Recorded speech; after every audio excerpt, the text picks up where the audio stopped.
இனி summer holidays கண்ணு கால் GT ஹாலிடேஸ்க்கு பண்ணு. GT holidays, south India's #1 travel brand. 2026 தேர்தலில் தளபதி விஜயோட இணைந்து பணியாற்ற எனக்கு முழு சம்மதம் அப்படின்னு சொல்லி சீமான் சொல்லியிருக்காரு. இல்லை, ஒரு பத்திரிகையாளர் சந்திப்பில் கேட்குறாங்க, விஜய் கட்சி ஆரம்பிச்சது அதோட சேர்ந்து பயணிப்பீங்களா அப்படின்னு. 26 வர்றாருப்பா, பார்ப்போம் அப்படிங்கிறாரு. அப்புறம் மாநாடு நடத்த போறாருன்னு ஒரு தகவல் வருது. மாநாட்டுக்கு போவீங்களா அப்படின்னா வெயிட்டிங், வெயிட்டிங் விஜயினுடைய டயலாகவே சொல்றாரு. நாட்டில் பிரச்சனை அண்ணனும் தம்பி சேர்ந்துடக்கூடாதுங்கிறது தானே. சேரணும்னு விரும்புகிறாங்களா? என் தம்பி சொன்னதே நான் சொல்வா, வெயிட்டிங். ஒரு மாற்று அரசியலை விஜய் முன்னெடுக்கிறாரு, அதனால அவர் கூட சேர்ந்து பயணிக்கலாம் அப்படிங்கிற மாதிரி சொல்றாங்க.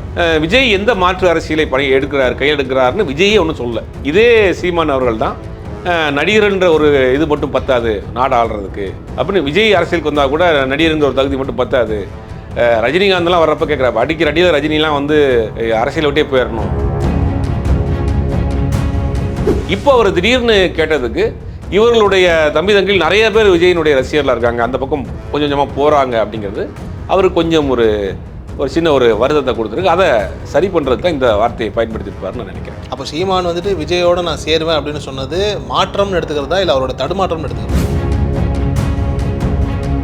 விஜய முதலமைச்சர் வேட்பாளராக நிப்பாட்டிக்கிட்டு நான் உங்களோட இருக்கிறேன்னு சொல்லி நாம் தமிழர் கட்சி சொல்லுமா? கிட்டத்தட்ட ஒரு 10-15 வருஷம் ஒரு ட்ராவல் பண்ணியிருக்கிறாங்க, எவ்வளோ பிரச்சனைகள் பார்த்துருக்குறாங்க, எவ்வளோ போராட்டங்கள்.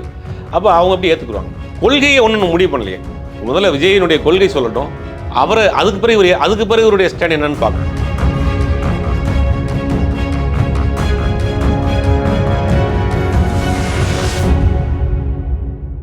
ஆகாயம் நேயர்களுக்கு வணக்கம். நான் உங்கள் அஷ்ரஃப். இன்று நம்மோடு இருப்பது சினிமா மற்றும் அரசியல் விமர்சகர் திரு சுபேர் அவர்கள். சார் வணக்கம். சார் வணக்கம். 2026 தேர்தலில் தளபதி விஜயோட இணைந்து பணியாற்ற எனக்கு முழு சம்மதம் அப்படின்னு சொல்லி சீமான் சொல்லியிருக்காரு. இந்த ஸ்டேட்மெண்ட்டை நீங்கள் எப்படி பார்க்குறீங்க? இல்லை, ஒரு பத்திரிகையாளர் சந்திப்பில் கேட்குறாங்க, விஜய் கட்சி ஆரம்பிச்சிருக்காரு அதோட சேர்ந்து பயணிப்பீங்களா அப்படின்னு. 26 வர்றாருப்பா, பார்ப்போம் அப்படிங்கிறாரு.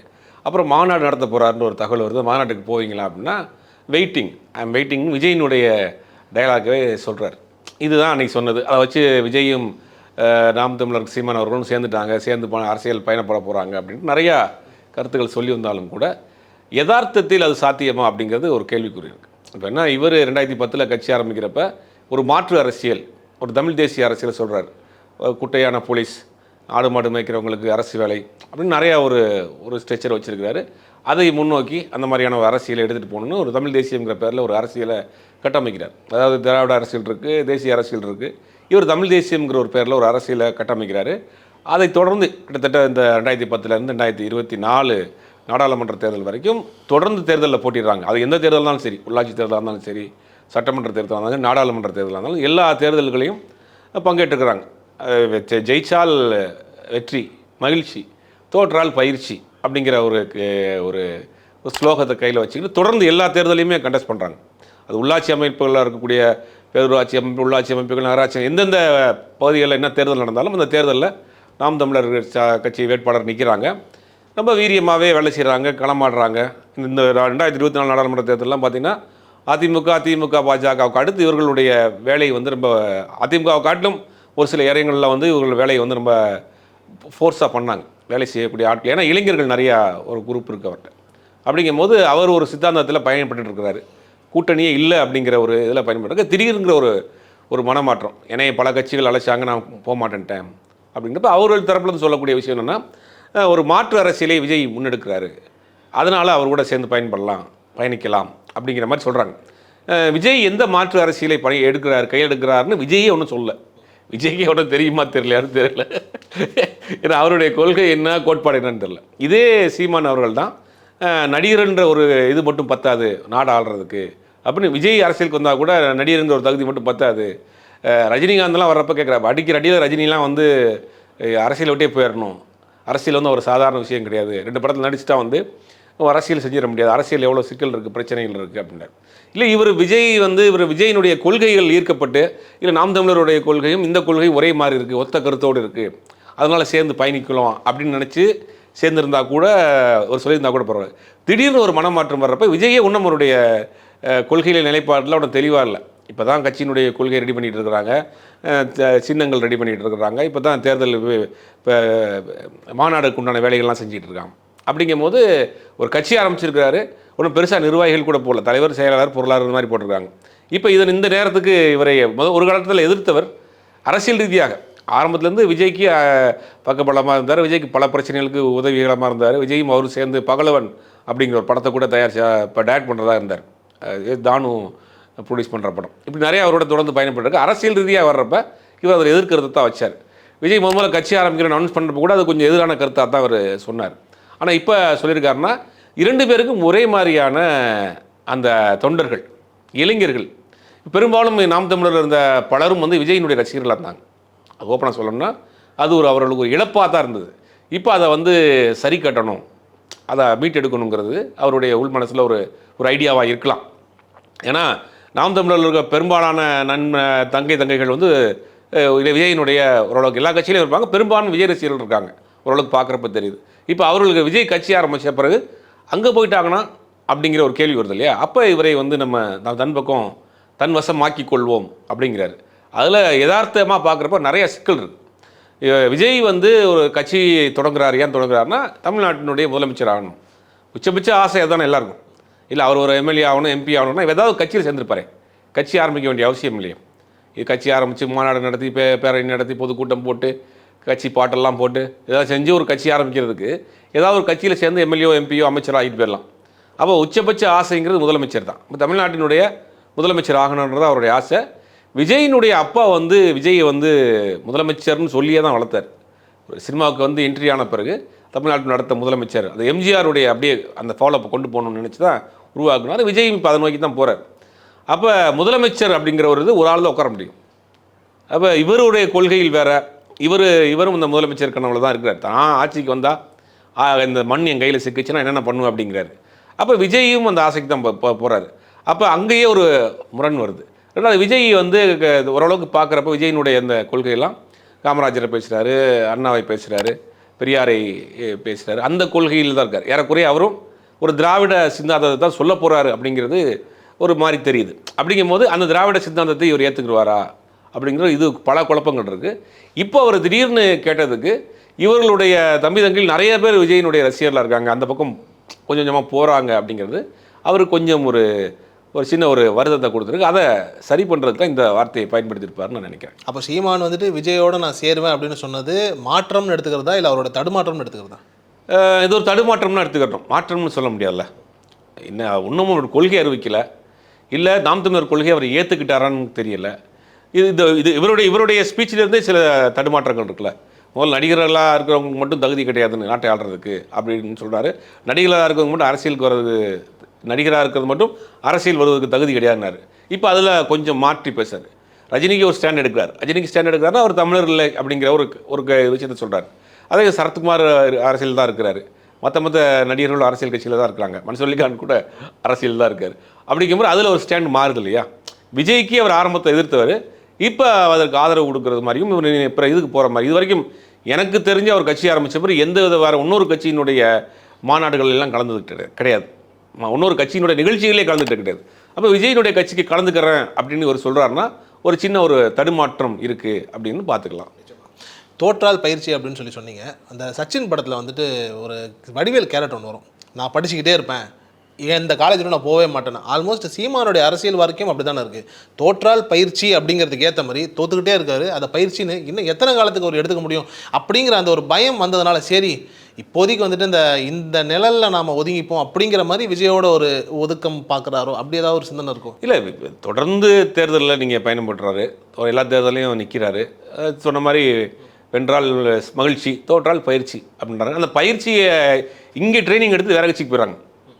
இன்றைக்கி நாம் தமிழர் இருக்கக்கூடிய ஆரம்ப காலத்தில் இருந்த பலரும் இன்றைக்கி வேறு கட்சியில் பல்வேறு பெரிய பொறுப்புகளில் இருக்கிறாங்க. அப்போ இது ஒரு பயிற்சி களமாக வர்றவங்க தான் எடுத்துக்கிறாங்க. இவர் அதே மாதிரியாக தான் அந்த கட்சியை கொண்டு போயிட்டுருக்காரு. ஆனால் பதவி இருந்தால் தான் ஒரு கட்சி என்றைக்குமே வளர்ச்சி அடையும். நீங்கள் ஒரு கட்சியில் இருக்கக்கூடிய ஒரு 10 பேர் ஒரு கவுன்சிலராக இருக்கணும், ஒரு ஒன்றிய கவுன்சிலராக இருக்கணும், மாவட்ட கவுன்சிலராக இருக்கணும், இல்லாட்டி எம்எல்ஏவாக இருக்கணும், எம்பியாக இருக்கணும், ஏதாவது ஒரு பதவிகள் இருந்தால் தான் அவன் ஒரு அரசாங்க அலுவலகத்தில் போய் மக்களுடைய சேவைகளை பேசுகிறதுக்கு. இப்போ நீங்கள் போய் விசிட்டிங் கார்டு காட்டுறப்போ ஒரு எம்எல்ஏவோ ஒரு எம்பியோ ஒரு கவுன்சிலராக காமிக்கிறப்போ அங்கே உங்களுக்கு நடக்கக்கூடிய விஷயங்கள் வேறு, ஒரு கட்சி நிர்வாகியாக போகிறப்ப அங்கே பண்ணக்கூடிய ட்ரீட்மெண்ட் வேறு. அப்படிங்கும்போது ஒரு கட்சிக்கு ஒருத்தவங்க வர்றாங்க அப்படின்னே இங்கே பயிற்சி எடுத்து வேறு கட்சிக்கு போயிடறாங்க. இப்போ அதுதான் ஒன்று. அப்போ அதில் இவருக்கு ஒரு சின்ன மனமாற்றம் ஏற்பட்டிருக்கு. ஏன்னா நம்மளோட கூட இருந்த நிறைய பேர் இப்போ கொஞ்சம் கொஞ்சமாக போயிட்டாங்க. சமீப காலம் நாம் தமிழர் நிறைய பேர் வெளியே போயிட்டாங்க. நிறைய பேர் முக்கியமான ஆட்கள் வெளியே போயிட்டாங்க. அப்படிங்கும்போது அவர்களை இப்போ இருக்கக்கூடிய ஆட்களும் புதுசாக வந்திருக்கக்கூடிய தம்பி தங்கைகளுமே பெரும்பாலுமே வந்து நிறையா வேற ஒரு அந்த எங்கே இதில் தான் இருக்காங்க. ஏதாவது ஒரு ரசிகருடைய நடிகருடைய ரசிகர்களாக தான் இருக்காங்க. பெரும்பாலும் விஜயினுடைய ஆதரவாளராக இருக்காங்க, நடிகராக இருக்காங்க. அப்போ அந்த பக்கம் போயிடுவாங்களோ அப்படிங்கிற ஒரு சின்ன ஒரு கலக்கம் அவருக்கு வந்திருக்கு. நிச்சயமா. அப்போ அப்படி பார்க்கும்போது அரசியலில் வேணால் சீமான் வந்துட்டு முதிர்ச்சியான மனிதராக இருக்கலாம். பவர் அப்படின்னு சொல்லி பார்க்கும்போது விஜய் சீமானை விட ஆளுமையான மனிதர் தான். அப்போ அப்படின்னும் போது இந்த கட்சியிலேருந்து எல்லாரும் அங்கே போயிடுவாங்க அப்படின்னா அப்போ விஜய் தான் முடிவெடுக்கக்கூடிய இடத்துல இருக்காரு. சீமான் வேணுமா வேணாமா அப்படின்னு விஜய் பாயிண்ட்லேருந்து பார்த்தோம் அப்படின்னா சீமானை வந்துட்டு ஒரு கட்சியின் தலைவராகவும் சரி ஒரு நண்பராகவும் அவர் பக்கத்தில் வச்சுன்னு நினைப்பாரா? இல்லை, அவர் ஆரம்ப காலத்தில் விஜய்க்கு பல பிரச்சனைகள் வர்றப்போ அவர் தான் அண்ணனா கூட இருந்து பல பிரச்சனைகளை சால்வ் பண்ணி விட்டார். விஜய்க்கு நெருக்கமாக இருக்கிறாரு. விஜய் அவர் சேர்ந்து படம் பண்ணுறாங்க. இல்லை, அது நடிகர் விஜய். இப்போ அரசியல் கட்சி ஆரம்பித்த பிறகு இவர் அதை வந்து முதல்ல வந்து எதிர்த்தார். ஒரு நடிகராக இருக்கிறது மட்டும் ஒரு அரசியல் கட்சி ஆரம்பிக்கிறதுக்கு முடியாதுன்னு இப்போ ஒரு மாற்றம், சின்ன ஒரு மாற்றம் வந்திருக்கு. நீங்கள் சொல்கிற மாதிரி இப்போ இந்த 18லேருந்து ஒரு 25-24 வயசுக்குள்ள இருக்க அந்த இளம் பிள்ளைகள் தான் வந்து நாம் தமிழர்லையும் தமிழக வெற்றி கழக விஜயனுடைய கட்சியிலையும் பெரும்பான்மையாக இருக்கிறாங்க. அப்போ இதுவரை விஜய் ரசிகராக இருந்தவங்க இப்போ தமிழக வெற்றி கழகத்தினுடைய உறுப்பினர் ஆயிடுறாங்க. அப்போ இங்கே ஒரு சின்ன ஒரு பாதிப்பு ஏற்படுதில்லை, பெரும்பாலும் பாதிப்பு ஏற்படுதில்லை. அப்படிங்கும்போது அதை சரி செய்யணும் அப்படின்னு நினைக்கிறார். அப்போ வந்து நீங்கள் வந்து அவர் அரசியல் கட்சி இன்றைக்கி இவர் கிட்டத்தட்ட ஒரு 10 தேர்தலை சந்திச்சாலும் கூட ஒரு அரசியல் கட்சியாக இன்றைக்கி ஸ்ட்ராங்காக இருக்குது. நாளைக்கு இன்னொரு தேர்தல் ஆரம்பித்தா கூட எல்லா தொகுதிக்கும் வேட்பாளர் போடக்கூடிய அளவுக்கு உங்கள்கிட்ட ஆட்கள் இருக்கிறாங்க. வேலை பார்த்து பழகிட்டாங்க. ஒரு ஒரு பூத்தில் உட்காரதா இருக்கட்டும், ஒரு கேன்வாஸ் பண்ணுறதா இருக்கட்டும், மக்களை சந்திக்கிறதா இருக்கட்டும், அப்படிங்கிறதெல்லாம் இவங்க பழகிட்டாங்க. இப்போ என்னதான் இருந்தாலும் அரசியலில் வந்து விஜயா சீமானா அப்படின்னு பார்த்தா இவர் தான் சீமான் தான் நிற்கிறார்.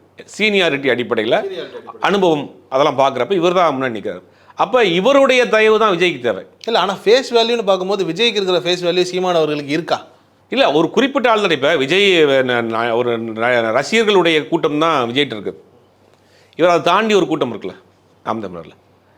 சினிமா பார்க்காத ஆட்களும் இவர்கள்ட்ட கூட இருக்காங்க. அந்த கூட்டத்தில் ஒரு 50% விஜய் பக்கம் வந்துடாதா? ஏன்னா நீங்களே சொன்னீங்க எல்லாமே வந்துட்டு அவருடைய ரசிகர்கள் தான் அப்படின்னும் போது வந்துருவாங்க இல்லையா? ஏன்னா சீமான் அவர்களுடைய கட்சியை பொறுத்த வரைக்கும் இது பதவிக்கு வருமாங்கிற கேள்வி அந்த தொண்டர்களுக்கே தம்பிகளுக்கே இருக்கணும் போது விஜய் வச்சு ஒரு வேவ் பார்க்கலாம், ஒரு ட்ரை பண்ணலான்னு சொல்லி பாதி பேர் இங்கே வந்துருவாங்க. இப்போ சினிமாவை அதிகம் பார்க்காத ஆட்களும் நாம் தமிழர் இருப்பாங்க. ஆனால் விஜய் கட்சியில் சினிமாவை பார்த்த சினிமா ரசிகர்கள் தான் அவங்க கட்சியிலுடைய பெரும்பான்மையான ஆட்கள் இருக்கிறாங்க. அப்படிங்கும் போது இவங்க தான் லீடிங்கில் இருக்கிறாங்க. அப்போ இதனுடைய பலன் யாருக்குன்னா இவங்களுடைய பயிற்சி இத்தனோட அனுபவம்லாம் வந்து இந்த விஜயினுடைய கட்சிக்கு தான் பயன்படும். இப்போ உடனே நாளைக்கு இவங்க 2 பேரும் சேர்ந்து பண்ணுறதாக இருக்கலாம்னு வச்சுக்கோங்களேன், இருக்கிறதுக்கு வாய்ப்பு இல்லை. அப்படி சேர்ந்து பயணப்பட்டால் கூட அதில் நிறையா சிக்கல் இருக்குது. 2 பேர் யார் முதலமைச்சருங்கிற ஒரு சிக்கல் இருக்குது. 2 பேர் கொள்கை வேறு கொள்கையாக இருக்கும். இந்த கொள்கை அவர் ஏற்றுக்குருவாரா, அவர் கொள்கை இவர் ஏற்றுக்குருவாராங்கிற சிக்கல்லாம் இருக்குது. அப்படி ஒரு வேலை நடந்தால் இந்த நாம் தமிழர் கட்சியில் இருக்காங்க இல்லையா, இது வரைக்கும் வேலை பார்த்தக்கூடிய ஆட்கள், இந்த பயிற்சி வந்து அவங்களுக்கு பயன்படும். ஏன்னா அங்கே இருக்கக்கூடிய ஆட்கள் வந்து எல்லாமே அரசியல்னாலே பெருசாக ஒன்றும் அறியாத ஆட்கள் தான். புதுசாக விஜய்ங்கிற ஒரு ரசிகர் தேட்டரில் பார்த்துட்டு அப்படியே வந்து வரக்கூடியவங்க தான். அப்படி வந்து அரசியல் புரிதல், அரசியல் கருத்துக்கள், ஒரு டிபேட்டுக்கே உட்காரணும், ஒரு விஷயத்தை பேசணும், ஒரு அறிவார்ந்த விஷயங்களை டிபேட்டில் உட்காரணும். அப்படிங்கும்போது அங்கே ஒரு சில தடுமாற்றங்கள் வரும். அப்போ இவர்களுடைய அந்த பலம் வந்து பயிற்சி வந்து இவங்களுக்கு பயன்படும். அப்போ எப்படி பார்த்தாலுமே வந்து விஜய்க்கு இதை வைத்து பயன்படுத்திக்கலாம். விஜய் வந்து நம்ம ஸ்மார்ட்டாக ஒர்க் பண்ணுறவராக இருந்தால் இவரோட அந்த ஆட்களை இவர் பயன்படுத்தி அதுக்கு வந்துட்டு அந்த ஆட்களை கூப்பிட்டாலே போதும்ல. ஒரு கட்சியினுடைய இணைப்பு தேவைப்படுமா? எப்படியோ வந்துட்டு விஜய் கூப்பிட்றாரு, ஒரு ரகசியமான ஒரு பேச்சு நடக்கும், விஜய் கட்சியிலேருந்து இப்படி நம்மளை கூப்பிட்றாங்க அப்படின்னும் போது ஆட்டோமேட்டிக்காக இங்கேருந்து ஆட்டோமேட்டிக்காக போயிடுவாங்கல்ல. கட்சியினர் அளவுக்கு இல்லை சீமான் அவர்களை சேர்த்துக்கிற அளவுக்கெல்லாம் ஒரு பேச்சு நடக்குமா? பல்வேறு கட்சியை சேர்ந்த ஆட்களையும் விஜய் கட்சியில் கூப்பிட்றதுக்கு பேச்சுவார்த்தை நடந்துட்டு இருக்கு, பேசுகிறாங்க. பெரிய தலைவர்கள்லேருந்து சின்ன தலைவர் பேச்சுவார்த்தை நடந்துட்டு இருக்கு. அதே மாதிரி விஜயினுடைய ஆரம்ப காலத்தில் ரசிகர் மன்றத்தில் இருந்தாங்க இல்லையா, அவங்களையெல்லாம் வேறு வேறு கட்சிகள் அமைப்பில் இருக்கிறாங்க. இன்றைக்கி நமக்கு நிறைய பேரை தெரியும், அவங்கள்ட்டையும் பேச்சுவார்த்தை நடந்துட்டு இருக்கு. அப்போ விஜயே ஒரு கர்ப்பாபசி பண்ணிட்டு இருக்காங்க. அந்த வேலை நடந்துட்டு இருக்கு. விஜயினுடைய ஆரம்ப காலத்தில் ரசிகராக இருந்தவங்க இங்கே 45-50 வயசாக இருப்பாங்க. அவர்களாம் இன்றைக்கி பல்வேறு கட்சிகள் இருக்கிறாங்க. அவர்களெல்லாம் தேடி அழைத்து தன் பக்கம் கூட்டு வர்றதுக்கு உண்டான வேலைகள் செஞ்சுட்டு இருக்கிறாங்க. மாற்றுக் கட்சியில் இருக்க முக்கியமான ஆட்களையும் கொண்டு வந்து சேர்க்கறதுக்கு வழி பண்ணுறாங்க. ஏன்னா இப்போ வந்து அங்கே ஒரு அட்வைஸ் பண்ணக்கூடிய அளவுக்கு ஒரு அரசியல் முதிர்ச்சியான ஒரு ஆட்கள் அங்கே இல்லை. பெருசாக அரசியல் களத்தில் வேலை பார்த்து ஒரு ஆட்கள்லாம் இல்லை. அந்த மாதிரி ஆட்களை சேர்க்கக்கூடிய வேலைகள் செய்கிறாங்க. இப்போ ஆல்மோஸ்ட் இங்கே ஒரு செட்டப் அங்கே இருக்கு இல்லையா, அதை பயன்படுத்திக்கலாம். அப்படி இது வரைக்கும் விஜய் எதுவுமே சொல்லலை. இது வரைக்கும் விஜய் தரப்புலேருந்து எந்த விதமான ஒரு இதுவும் வரல. நான் வந்து அழைத்தால் போவேன், தம்பி கூப்பிட்டா வெயிட் பண்ணுறேன் அப்படிங்கிற இவருடைய கருத்தாக தான் இருக்குது. ஆனால் இதில் பலன் யாருக்குன்னா விஜய்க்கு தான் பலன். நிச்சயமா விஜய்க்கு பலன். ஆனால் வந்துட்டு இப்போ கட்சி இல்லாமல் உதாரணத்துக்கு வந்துட்டு இப்போ சீமான் அவர்களே வந்துட்டு இந்த பக்கம் வந்துடுறாங்க, சேர்த்துக்கலாம் அப்படின்னும் போது விஜயை முதலமைச்சர் வேட்பாளராக நிப்பாட்டிக்கிட்டு நான் உங்களோட இருக்கிறேன்னு சொல்லி நாம் தமிழர் கட்சி சொல்லுமா? கண்டிப்பாக சொல்லாது. இத்தனை வருஷம் பயணப்பட்டிருக்காருல, இத்தனை வருஷம் ஒரு கிட்டத்தட்ட ஒரு 10-15 வருஷம் வந்து ஒரு ட்ராவல் பண்ணியிருக்கிறாங்க, எவ்வளோ பிரச்சனைகள் பார்த்துருக்குறாங்க, எவ்வளோ போராட்டங்கள். அப்போ அவங்க அப்படி ஏற்றுக்குருவாங்க. கொள்கையை ஒன்றும் முடிவு பண்ணலையே. முதல்ல விஜயினுடைய கொள்கை சொல்லட்டும், அதுக்கு பிறகு இவருடைய ஸ்டாண்ட் என்னன்னு பார்க்கணும். இப்போ ஒரு கட்சி ஆரம்பிக்கிறாரு, நம்ம அதே திரைப்படத்துறை சேர்ந்த ஒருத்தர் வர்றாரு, நமக்கு பர்சனலாக தெரிஞ்ச ஒரு தம்பி, நம்ம போய் ஆதரவு கொடுப்போம், கொஞ்சம் சப்போர்ட்டாக இருப்போம். பெரும்பாலும் இங்கே இருக்கிற தம்பிகள் தான் அங்கேயும் இருக்கிறாங்க அப்படிங்கிற ஒரு கணக்கு தான். அந்த கணக்கு வந்து இவர் கொள்கை ஆரம்பித்த பிறகு இவருடைய அடுத்தடுத்த மூவ் வச்சு தான் இவர் டிசைட் பண்ணுவார். எனக்கு சீமான் வந்துட்டு நான் விஜயோட சேர்றேன்னு சொன்னது இந்த கிட்னி திருடுறவா அப்படின்னு சொல்லி ஒரு காமெடி இருக்குல்ல, அந்த மாதிரி வந்துட்டு ஒரு டைமில் மக்கள் நல கூட்டணின்னு ஒன்று ஆரம்பித்து விஜயகாந்தை காலி பண்ணாங்க. ஆல்மோஸ்ட் அதே மாதிரி வந்துட்டு சீமான் விஜய் இப்படிலாம் சேரலான்னு சொல்லி விஜயை காலி பண்ணுறதுக்கான ஏதாவது ஒரு பி டீமோ சி டீமோ ஒரு யுக்தியாக வந்துட்டு இந்த மாதிரியான விஷயங்கள்லாம் பண்ணுதும். இல்லை, பி டீம் சி டீம்னு சொல்ல முடியாது. இவங்க 2 பேரும் ஒரே டீம் தான். ஒரே மாதிரியான ஆட்களுடைய அண்ணனுடைய அந்த வீரியமான பேச்சை கேட்டுட்டு அப்படியே நேரடியாக கட்சியில் வந்து, அதாவது இங்கே இருக்கக்கூடிய ஒரு அரசியல் செட்டப் பார்த்துட்டு அதில் ஒரு போர் அடித்து போய் இவர் சொல்கிற கருத்தை கேட்டு அதனுடைய நேரடியாக வந்து சேர்ந்தவங்க தான் நாம் தமிழரில். இவர் சொல்கிற அந்த வீரியமான கருத்துக்கள்லாம் கண்டு அப்போ இவர் ஆட்சிக்கு வந்து அதெல்லாம் செய்யலாம், சாத்தியம், இதெல்லாம் பண்ணிடுவார் அப்படிங்கிற ஒரு இதில் வேகத்தில் வர்றவங்க தான். அந்த நாம் தமிழுக்கு இருக்கக்கூடிய தம்பி தங்கைகள்லாம் இந்த மண்ணுக்கும் மக்களுக்கும் ஏதாவது செய்யணும் அப்படிங்கிற ஒரு இதோடு தான் வந்திருக்காங்க. ஆனால் அதில் ஏமாற்றம் தானே அவங்களுக்கு மிஞ்சிச்சு. இல்லை, பல இடங்களில் ஏமாற்றம் தான் மிஞ்சிருக்கு. இது வரைக்கும் ஆட்சி அதிகாரத்துக்கு வந்து அதெல்லாம் செய்ய முடியுமாங்கிறதுலாம் 2வது விஷயம். ஆனால் அந்த நோக்கத்தோடு தான் வர்றாங்க. அப்போ விஜயினுடைய கட்சியில் இருக்கக்கூடிய ஆட்கள், விஜயினுடைய ஆட்கள்லாம் பார்த்தீங்கன்னா ஸ்க்ரீனில் பார்த்து அவர் பேசக்கூடிய பேச்சுகளை கேட்கக்கூடிய டயலாக்லாம் பார்த்துட்டு அந்த வேகத்தோடு வர்றவங்க தான். அப்போ 2 பேருமே அந்த 18லேருந்து 25 வயசுக்குள்ளே இருக்கக்கூடிய அந்த இளைஞர்கள் தான் பெரும்பாலும் 2 கட்சியிலையும் இருக்குவாங்க. அவர் செட் ஆஃப் ஆடியன்ஸ் தான் அது 2 பேரும் பாதியாக பிரிச்சுக்கிறாங்க. இது சேர்ந்தாலுமே பெருசாக வந்து உங்களுக்கு ஒரு வராது இல்லையா? வெகுஜன மக்கள் மத்தியில் இவங்க 2 பேர் போய் சேரணும். வெகுஜன மக்கள் மத்தியில் ஏன்னா வாக்கு வங்கியே சொல்கிறேன், வெகுஜன மத்தியில் சேர்ந்துருக்காரா இல்லையாங்கிறது அந்த வாக்கு சதவீதத்தை வச்சு தான் பேச முடியும். அதிகபட்சமாக ஒரு 7-8% வாக்கு வாங்குறாங்கன்னா அது வந்து ஒரு வெற்றி வாய்ப்பை நேரடியாக போய் உட்கார இடத்துல இல்லை. கிட்டத்தட்ட ஒரு 10 வருஷம் 15 வருஷம் ஆக போகுது. 15 வருஷத்தில் வாக்கு சதவீதம் ஒரு இன்க்ரீஸ் ஆகலை, முன்ன பின்ன அதுக்குள்ளேயே தானே இருக்குது. அப்படிங்கும்போது வெகுஜன மக்கள் மத்தியில் அவங்க போய் சேரல அப்படின்னு. ஆனால் இன்னும் விஜய் களத்துக்கே வரல. அந்த பிறகு தான் சேரும். 2 பேர் சேர்ந்தால் யாருக்கு பாதிப்பு அப்படிங்கிறதெல்லாம் இனிமேல் வரக்கூடிய காலங்களில் தான் தெரியும். காத்திருந்து பார்ப்போம் என்ன நடக்குது அப்படின்னு. ரொம்ப நன்றி. இனி சம்மர் ஹாலிடேஸ் கண்ணு கால் ஜிடி ஹாலிடேஸ்க்கு பண்ணு. GT holidays, south India's number 1 travel brand.